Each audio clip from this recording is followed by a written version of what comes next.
Bismillahirrahmanirrahim. Assalamualaikum warahmatullahi wabarakatuh. Perkenalkan, nama saya Buni Putri Damayanti dengan NIM 20041018080. Di sini saya akan mempresentasikan atau memaparkan materi tentang krim dan gel. Tugas ini saya buat untuk memenuhi tugas UTS Teori Farmaseutika 2. Yang selanjutnya, saya akan menjelaskan tentang definisi krim dan definisi gel. Definisi krim. Krim adalah suatu sediaan farmasi yang mengandung satu atau lebih bahan obat terdispersi dengan baik dalam bentuk emulsi air, dalam minyak, atau minyak dalam air. Mengandung air tidak kurang dari 60%, ditunjukkan untuk pemakaian topikal pada kulit dan dapat juga digunakan untuk vagina dan rektal. Yang kedua, definisi gel. Gel merupakan sediaan sistem semi padat terdiri dari suspensi yang dibuat dari partikel anorganik yang kecil atau molekul organik yang besar, terpenetrasi oleh suatu cairan. Gel adalah pembawa yang digunakan dengan tujuan pemberian obat pada bagian mukosa, salah satunya adalah mukosa mulut. Yang selanjutnya yaitu prinsip bentuk sediaan krim. Krim merupakan emulsi semi-solid yang mengandung air dan volatil lebih dari 20% dan hidrokarbon kurang dari 50%. Krim terdiri dari dua jenis, yaitu emulsi air dalam minyak atau water in oil atau oil cream, dan emulsi minyak dalam air atau oil in water. Oil in water atau vanishing cream. Krim oil in water cocok digunakan untuk obat yang larut dalam air, sedangkan krim water in oil cocok digunakan untuk obat yang larut dalam minyak. Krim oil in water juga tidak bersifat lengket.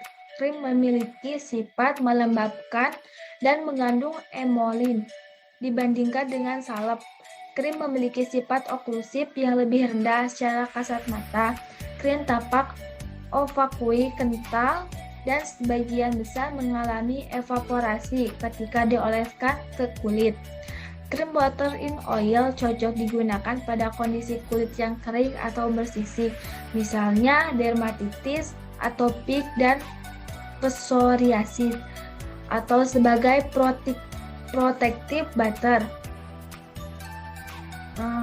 Yang selanjutnya, prinsip bentuk sediaan gel. Gel merupakan sediaan koloid yang terdiri dari air, aseton, alkohol, atau propilen glikol, mengandung makromolekul organik dan dikentalkan dengan turunan selulosa.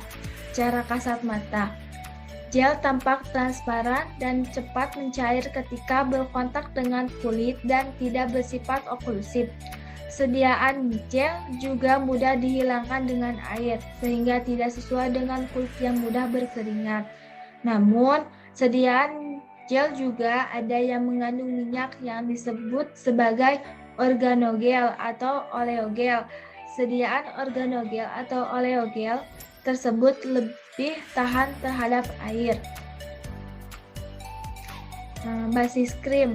Ada 5 basis krim, yaitu yang pertama basis hidrokarbon, yang kedua basis absorpsi atau anhidrous, yang ketiga basis absorpsi atau tipe A atau M, basis yang keempat basis tercuci, yang kelima basis terlalut. Basis gel. Yang pertama basis gel hidrofobik, umumnya terdiri dari partikel-partikel anorganik bila ditambahkan ke dalam fase pendispersi. Hanya sedikit sekali interaksi antara kedua fase, berbeda dengan bahan hidrofilik. Bahan hidrofobik tidak secara spontan menyebar, tetapi harus dirangsang dengan prosedur yang khusus. Yang kedua, basis gel hidrofilik gel atau hidrogel. Umumnya terdiri dari molekul-molekul organik yang besar dan dapat dilarutkan atau disatukan dengan molekul dari fase pendispersi. Istilah fase hidrofilik berarti suka pada pelarut. Umumnya daya tarik menarik pada pelarut dari bahan-bahan hidrofilik kebalikan dari tidak adanya daya tarik menarik dari bahan hidrofobik. Sistem koloid hidrofilik biasanya lebih mudah untuk dibuat dan memiliki stabilitas yang lebih besar. Adapun kelebihan dan kekurangan krim. Kelebihan sediaan krim yaitu mudah menyebar, praktis, lebih mudah dibersihkan atau dicuci dengan air, terutama tipe M atau A. Cara kerja langsung pada jaringan setempat, tidak lengket terutama pada tipe M atau A. Bahan untuk pemakaian topikal, jumlah yang diabsorpsi tidak cukup beracun. Yang selanjutnya memberikan rasa dingin terutama pada tipe A atau M. Yang terakhir digunakan sebagai kosmetik. Untuk kekurangan sediaan krim yaitu mudah kering dan mudah rusak khususnya pada tipe atau A atau M. Susah pada pembuatan karena pada pembuatan krim harus dalam keadaan panas. Yang ketiga mudah lengket terutama tipe A atau M. Yang keempat mudah pecah disebabkan dalam pembuatan formulanya tidak pas. Yang terakhir pembuatannya harus secara aseptik. Yang selanjutnya, kelebihan dan kekurangan pada gel. Kelebihan sediaan gel untuk hidrogel yaitu efek pendinginan pada kulit saat digunakan, pada pemakaian di kulit setelah kering meninggalkan pil tembus, pandang, elastis, daya lengket tinggi, tidak menyumbat pori sehingga penapasan pori tidak terganggu. Penampilan sediaan yang jernih dan elegan, mudah dicuci dengan air, pelepasan obat baik, kemampuan penyebarannya pada kulit baik. Untuk kekurangan sediaan gel yaitu untuk hidrogel harus menggunakan zat aktif yang larut di dalam air sehingga diperlukan penggunaan peningkatan kelarutan seperti surfaktan agar gel tetap jernih pada berbagai perubahan temperatur. Tetapi gel tersebut sangat mudah dicuci atau hilang ketika berkeringat. Kandungan surfaktan yang tinggi dapat menyebabkan iritasi dan harga lebih mahal. Yang kedua untuk hidroalkoholik yaitu gel dengan kandungan alkohol yang tinggi dapat menyebabkan pedih pada wajah dan mata. Penampilan yang buruk pada kulit bila terkena pemaparan cahaya matahari. Alkohol menguap dengan cepat meninggalkan film yang berpori atau pecah-pecah sehingga tidak semua area tertutup atau kontak dengan zat aktif. Perbedaan sediaan krim dan gel. Untuk sediaan krim umumnya memiliki formula yang kental dan cenderung berat disebabkan karena krim berasal dari emulsi semi padat yang dibuat dengan menggabungkan minyak dan air. Untuk sediaan gel, pada dasarnya hanya terbuat dari air dengan sedikit zat pembentuk gel yang ditambahkan untuk melengkapi formula. Akibatnya, gel tidak memiliki tekstur yang kaya layaknya pelembab bertekstur krim. Untuk selanjutnya adapun contoh resep sediaan krim.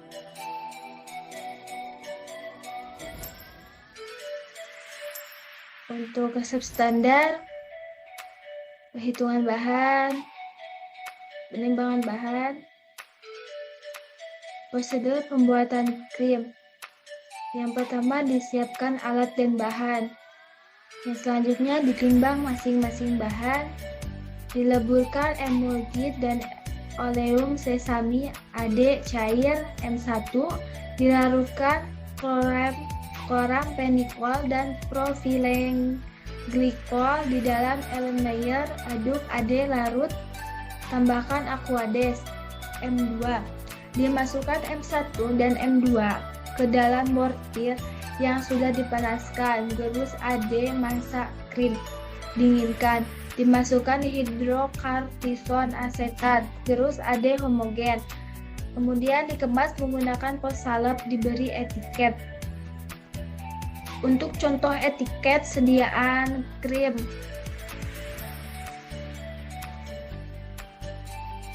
Yang selanjutnya metode pembuatan krim. Yang pertama metode fusion atau pelelehan. Bahan yang larut dalam fase minyak dipanaskan pada suhu 60-70 derajat Celcius. Bahan yang larut dalam air dipanaskan pada suhu yang sama. Kemudian kedua fase dicampur, aduk atau gerus cepat sampai terbentuk massa krim. Yang kedua metode triturasi, yaitu zat aktif dan zat pembantu dicampurkan dengan sedikit basis. Setelah itu dilanjutkan dengan penambahan sisa basis. Yang kedua dapat juga digunakan pelarut organik untuk melarutkan zat aktif yang tidak larut, kemudian dicampur dengan basis yang digunakan. Yang terakhir, metode ini paling sering digunakan terutama dalam skala industri. Yang kedua, contoh resep sediaan gel. Resep standar, penimbangan bahan, dan selanjutnya prosedur pembuatan gel. Yang pertama disiapkan alat dan bahan, disetarakan timbangan, dipanaskan aquades, ditimbang nipagen 0,051 gram, dimasukkan ke mortir gerus AD halus, kemudian sisihkan. Dipanaskan mortir, ditimbang CMC 1,5 gram, dimasukkan ke mortir gerus AD halus, terus keluarkan dari mortir. Diukur aquades panas 23 ml di beker gelas yang telah dikalibrasi.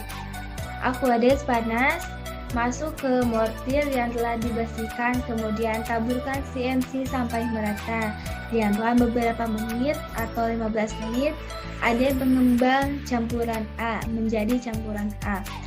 Ditimbang gliserol 4,5 gram di dalam cawan, kemudian gliserol ditambahkan nipagin, aduk AD larut menjadi campuran B. Kemudian timbang ketopropen 0,75 gram. Kemudian campurkan ketopropen dan campuran B, aduk AD larut kemudian menjadi campuran C.